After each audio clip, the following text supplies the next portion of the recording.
तुम ऑफिस नहीं गए? ऑफिस ही जा रहा था, अचानक ख्याल आया कि तुमने और खाला ने आज चंद ज़रूरी कामों के लिए बाहर जाना था, तो सोचा मैं भी आप लोगों के साथ चलूं। And I think you are ready. हाँ, लेकिन अब वो पोस्टपोन हो गया है, हम नहीं जा रहे।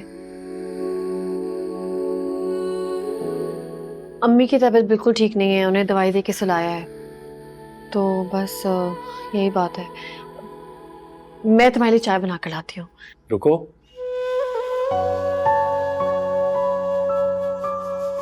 हाँ? पोस्टपोन क्यों कर दिया? मैं चलता हूँ तुम्हारे साथ, जो भी काम होंगे हम साथ मिलकर कर लेंगे। एंड वैसे भी अगर खाला की तबीयत ठीक नहीं है तो उन्हें प्रॉपर रेस्ट की ज़रूरत है, उन्हें रेस्ट करने दो।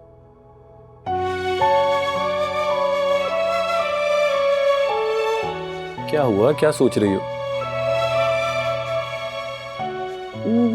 नहीं, एक्चुअली मैं भी नहीं जा रही। क्यों, तुम्हारी तबीयत भी ठीक नहीं है?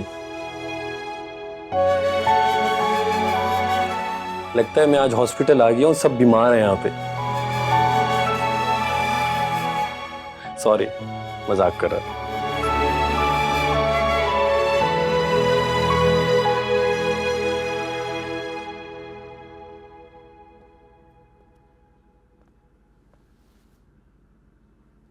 क्या हुआ फराज?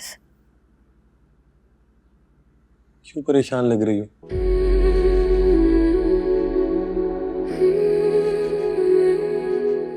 नहीं, परेशान नहीं हूँ। वो स्कूल से अचानक मीटिंग कॉल आ गई है, तो बस वहीं जाना था। कम ऑन यार तजीन, तुमने तो स्कूल को सर पर उठा रखा है। 15 दिन रह गए हमारी शादी को और इस मैडम को सिर्फ अपने स्कूल की फिक्र है। अरे मीटिंग में तो जाना होगा ना फराज, और वो शादी की छुट्टियों के लिए भी तो बात करनी है ना। 1 महीना बहुत है ना। 1 महीने की तजीन, हमने हनीमून पर भी जाना है। 1 महीना तो सिर्फ उसके लिए चाहिए होगा। अरे कहाँ जाने का प्लान है हनीमून पे? आउट ऑफ कंट्री जाएंगे? अम्मी की तबीयत ठीक नहीं है, उनके साथ रहना। मैं फराज के साथ स्कूल ड्रॉप हो रही हूँ, और कोई मसला हो तो मुझे कॉल कर देना। थजीन, तुम तो ऐसे कह रही हो जैसे घर में कोई मसला ही नहीं है।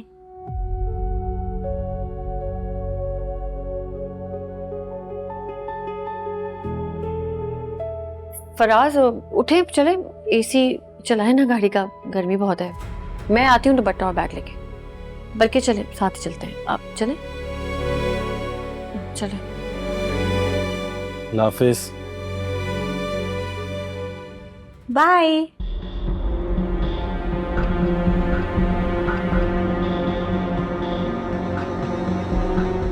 अभी तो जो कारनामा खुरम अंजाम दे गया है, इसके बाद हनीमून तो क्या, शादी हो जाए बड़ी बात है।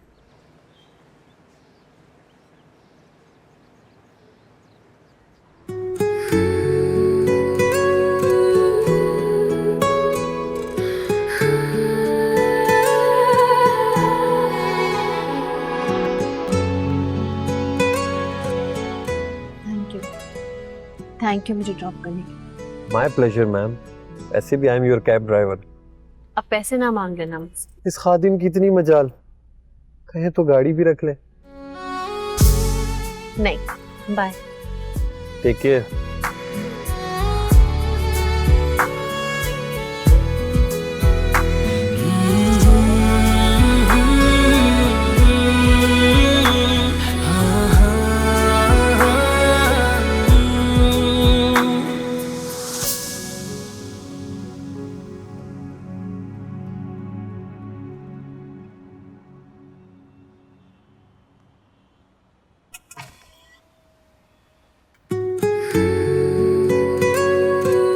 तुम बहुत अच्छे हो। क्या कहा फिर कहना? तुम बहुत अच्छे हो। ध्यान से जाना। Take care.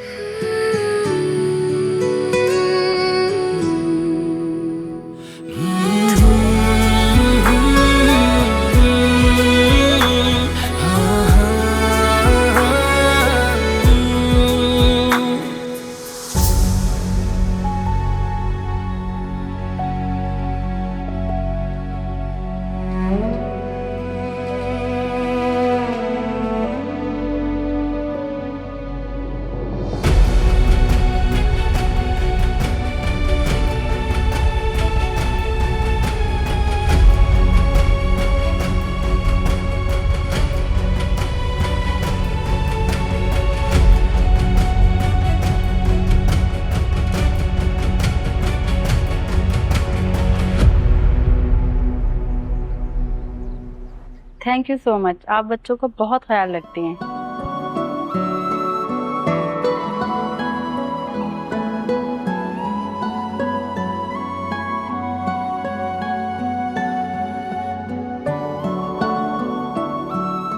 अपना दिल बहलाने के लिए अच्छी डिस्ट्रैक्शन ढूंढ लिया। कैसे आना हुआ? अपने बेटे की याद में आपने ये डे केयर सेंटर बनाया, अच्छी बात है।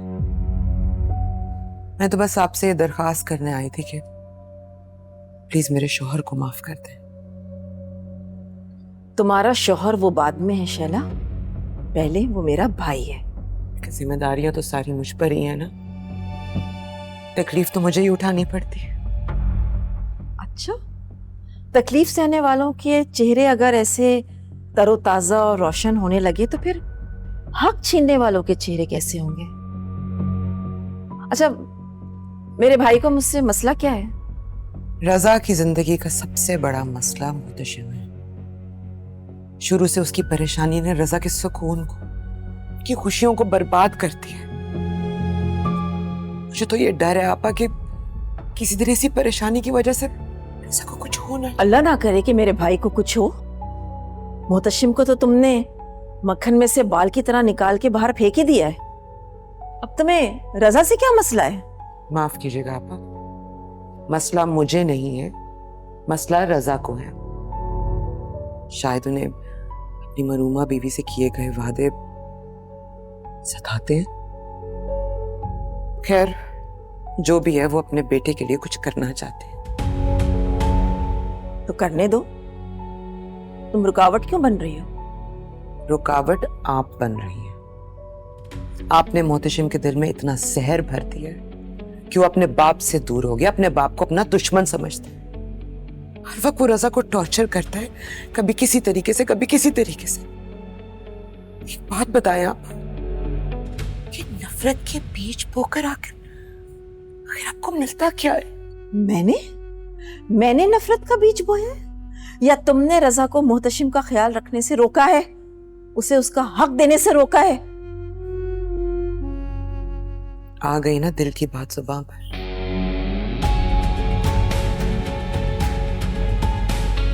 यही चाहती है ना कि मोहतशिम रजा के सामने खड़ा हो जाए, अपने बाप को कन्फ्रंट करे, अपना हक मांगे।